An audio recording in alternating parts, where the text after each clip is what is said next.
Most people assume the solution to poverty is simple: earn more, get a higher salary, and everything will be fine. But that belief misses something critical. In many cases, people who earn significantly more still struggle to save, still feel broke, and sometimes end up worse off than before. Today, we'll examine why a higher income does not automatically produce wealth and what actually does. In this video, we'll break down the main psychological and structural reasons people remain poor despite higher earnings.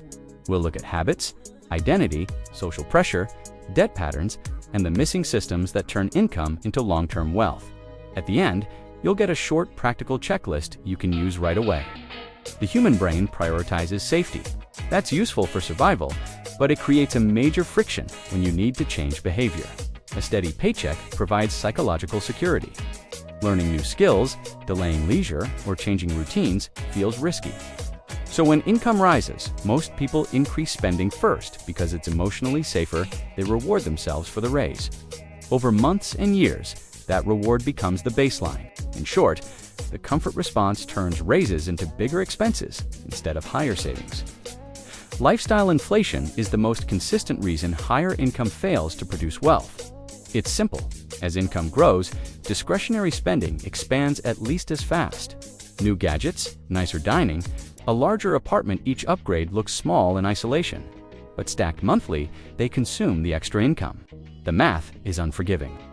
If you earn $500 extra per month, but add $450 in new recurring costs, your net saving is almost nil. The core problem is not the raise itself. It is the choice to convert one-time increases into permanent spending. Money behavior follows identity. If someone believes I'm not good with money, that belief directs decisions automatically. Income is an external variable. Identity is internal. Unless identity shifts, new dollars follow old patterns. Identity shifts are invisible. They change the small, daily choices, the way you reply to an impulse purchase, the preference for convenience over cost, the willingness to track spending.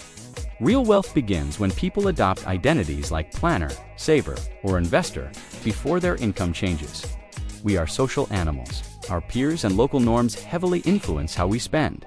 If your social circle treats upgrades as status signals, you will feel pressure to match. Social media accelerates this. A few polished posts create the impression that expensive living is normal. Higher income often leads to moving into circles where visible consumption is the new baseline. Instead of insulating your savings, the environment amplifies spending. Access to credit changes behavior. Credit cards and loans make future money feel present. It's easy to accept recurring payments because they appear affordable monthly. But interest, fees, and the psychological distance of debt convert higher income into longer-term obligations. Many people use raises to increase borrowing capacity rather than to reduce debt. Good credit can be a tool. Misused, it's a trap that turns higher income into heavier repayments and less real freedom. Humans are wired for immediate rewards. Spending triggers dopamine, saving does not.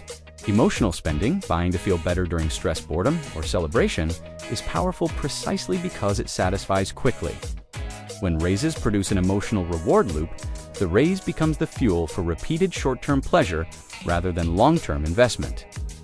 Training for delayed gratification is not glamorous, but it is essential. Most wealthy people don't just rely on willpower. They implement systems. Automatic transfers to savings, pre-committed investments, and simple budgets remove repeated decisions from daily life. Without systems, intention erodes. Income alone creates intention. Systems convert intention into repeatable habit. People often believe they will manually save later, and they rarely do. The missing link between income and wealth is automation. Accepting responsibility for finances is uncomfortable. It requires monitoring, admitting mistakes, and making consistent corrections. Blame is easier. Blame the economy, the employer, taxes.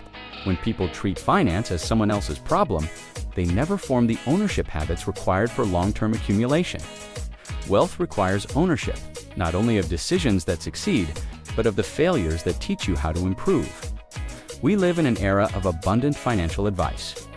Most people know basic rules: spend less than you earn, build an emergency fund, invest early. But knowledge without execution is useless. Execution requires routine, measurement, and repetition. The most common pattern is consuming advice and not creating metrics. No tracking, no monthly review, no accountability. Wealth builds from consistent small actions, not from intermittent inspiration. Freeze new lifestyle upgrades for 90 days. Delay any non-essential purchase after a raise and observe the effect on your balance sheet. Automate savings immediately. Move a fixed percentage of each paycheck into a separate account before you can spend it. Use a simple budget system. Even a zero-based budget or a 50/30ths 20 split gives structure. Track categories monthly. Remove tempting friction. Unsubscribe from shopping emails. Hide saved cards and set one 24-hour rule for purchases. Change one identity statement. Replace "I'm not good with money" with "I plan my money." Repeat it and behave accordingly for 30 days. Audit your environment. Reduce exposure to status-driven feeds and spend more time with people who prioritize long-term goals. Each step is small, repeatable, and measurable. Together, they form a system that converts income into persistent net worth. Higher income helps, but it does not guarantee financial change. The decisive factor is what you do with the extra dollars. Whether you let them change your lifestyle or whether you let them build your future. Start with identity, build systems, and make incremental changes that automate better decisions. That's how income becomes lasting wealth. If you found this useful, subscribe to Money Mind for simple, practical lessons on money and behavior. Try one item from the checklist this week and report back in the comments. Small actions compound into big results.